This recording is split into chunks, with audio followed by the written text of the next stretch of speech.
നാളെ രാവിലെ മദ്രസിന്റെ കോണിന്റെ തൊടുന്ന് മാറ്റിയില്ലെങ്കിൽ നിങ്ങളെ ശേഖരങ്ങളൊക്കെ പഠിച്ച പണിയാൻ പഠിപ്പിക്കും. നാളെ രാവിലെ മദ്രസിന്റെ കോണി ഇന്റെ തൊടുന്ന് മാറ്റിയില്ലെങ്കിൽ ഓയസത്തിലൊരു കുട്ടി പറയണ്ട, ഞാനത് പാഠം പഠിപ്പിക്കുന്നളെ. നമ്മൾ ഇത്രയും കാലം ഉണ്ടാകുന്നത് എന്താ അറിയോ, നാട്ടിലൊരു പ്രശ്നം വേണ്ടാന്ന്. ജബ്ബാറും പിന്നെ കെ കരീമൊക്കെ എന്താ പറഞ്ഞത്? കുട്ടൻ എന്താ പറഞ്ഞത്? നസീമക്ക് ഞാൻ വോട്ട് ചെയ്യും, ജബ്ബാറാജിക്ക് വോട്ട് ചെയ്യില്ല എന്ന് പറഞ്ഞ് ഓരൊക്കെ ആർക്കാ വോട്ട് ചെയ്തത്? നിങ്ങളൊക്കെ ഓരോരുത്തരുടെ വോട്ടും ആർക്ക് ചെയ്തു, എന്ത് ചെയ്തു ജബ്ബാറിനൊക്കെ നമ്മൾ പഠിപ്പിച്ചില്ല മദ്രസിന്റെ കമ്മിറ്റിയിൽ. നിങ്ങളൊക്കെ നഴ്സറിയൊക്കെ കാണിച്ചിടക്കി വരി. നിങ്ങളെ നഴ്സറിയൊക്കെ നമ്മളെ പൈസ കൊണ്ട് നഴ്സറി നടത്തിയാഞ്ഞ് നിങ്ങൾ ഇവിടെ ഈ ഷജറ ഉണ്ടാക്കല്ലേ? നമ്മളെ ഷജർ ഉസ്താദ് വരെ ഷജറ കളിച്ചിട്ടുണ്ട്. നിങ്ങളൊക്കെ ഷജറകളൊക്കെ മൂത്താപ്പമാരങ്ങളൊക്കെ പാഠം പഠിപ്പിച്ചില്ലെങ്കിലേ ഞങ്ങൾ ആൺകുട്ടികളെ നിൽക്കൂല.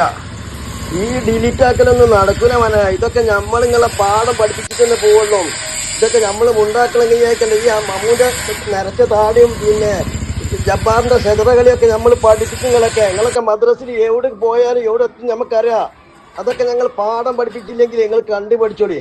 നിങ്ങളൊക്കെ നഴ്സറിയൊക്കെ കാണിച്ചിട അങ്ങോട്ട് വരി. നിങ്ങളെ നഴ്സറിയൊക്കെ നമ്മളെ പൈസ കൊണ്ട് നഴ്സറി നടത്തിയാഞ്ഞ് നിങ്ങൾ ഇവിടെ ഈ ഷെജറ ഉണ്ടാക്കല്ലേ? നമ്മളെ ഷജർ ഉസ്താദ് വരെ ഷജറ കളിച്ചിട്ടുണ്ട്. നിങ്ങളൊക്കെ ഷജറകളൊക്കെ മൂത്താപ്പമാരങ്ങളൊക്കെ പാഠം പഠിപ്പിച്ചില്ലെങ്കിലേ ഞങ്ങൾ ആൺകുട്ടികളെ നിൽക്കൂല. ഇതൊക്കെ നമ്മൾ ഉണ്ടാക്കണമെങ്കിൽ ഈ മമ്മൂന്റെ നരച്ച താടിയും പിന്നെ ജബ്ബാറിന്റെ ഷജറകളിയൊക്കെ നമ്മൾ പഠിപ്പിക്കുന്നതൊക്കെ നിങ്ങളൊക്കെ മദ്രസിൽ എവിടെ പോയാലും എവിടെ എത്തും നമുക്കറിയാം. അതൊക്കെ ഞങ്ങൾ പാഠം പഠിപ്പിച്ചില്ലെങ്കിൽ നിങ്ങൾ കണ്ടുപഠിച്ചോളി. ഇതെന്താണ് സംഭവിച്ചത്? കരിമ്പില് ലീഗ് തോറ്റുന്നല്ലോ.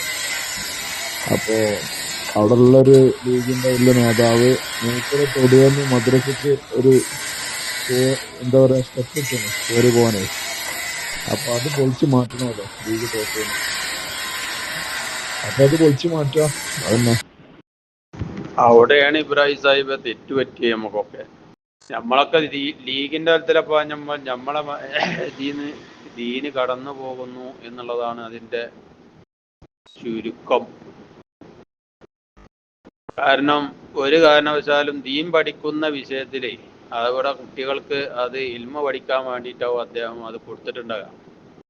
ഇത്ര കാലം അദ്ദേഹത്തിന് നല്ല അതിന്റെ പ്രതിഫലങ്ങളും അതിനോടനുബന്ധിച്ച് കിട്ടിയിട്ടുണ്ടാവും. ഇപ്പൊ അതിനെ എതിർക്കുമ്പോൾ അദ്ദേഹത്തിന് തിരിച്ചു കിട്ടും എന്ന് പറഞ്ഞാൽ അത് അവിടുന്ന് പോലും മാറ്റി ഇനി ആ കുട്ടികൾക്ക് പ്രയാസപ്പെട്ടിട്ടാണ് കയറുന്ന കാലത്തോളം അതാരാണോ ചെയ്യിപ്പിച്ചത് അവർക്ക് അതിൻ്റെ ശിക്ഷയും കിട്ടും. നിങ്ങളടക്കം പഠിച്ചതല്ലേ, തിക്തഫലം അനുഭവിക്കേണ്ടി വരും, അതിൽ യാതൊരു സംശയമില്ല. നമ്മൾ പറയും ലീഗ് ജയിച്ചല്ലോ, പക്ഷെ ലീഗ് ജയിച്ചിക്കല്ല, അവിടെ തോറ്റിക്കാണ് ആ വിഷയത്തില്. തീർച്ചയായും പറയുന്നു, നിന്നെ അള്ളാഹു നശിപ്പിക്കും. നീ ഇവിടെ ഇറങ്ങുന്നത് ഈ മുസ്ലിം ഉമ്മത്തിനെ നശിപ്പിക്കാനാണ്. അത് അള്ളാഹു നിന്നെ നശിപ്പിക്കുകയും. പഠിച്ചോനെ, ഈ ശത്രുവിന് നീ കൂടുതൽ ആഫിയത്ത് കൊടുക്കല്ല. ഈ ശത്രുവിന് നീ കൂടുതൽ ശക്തി കൊടുക്കല്ല. ഇവൻ്റെ നാവിനോ ഇവൻ്റെ പേനക്കോ ഒന്ന് ശക്തി കൊടുക്കല്ല. ഇവനെ നീ ഒന്ന് തളർത്ത് റബ്ബേ, ഇല്ലെങ്കിൽ ഈ മുസ്ലിം സമുദായത്തിന് വലിയൊരു അപകടമാണ്. ഇവനെ നീ തളർത്തിക്കെടുത്തല്ല.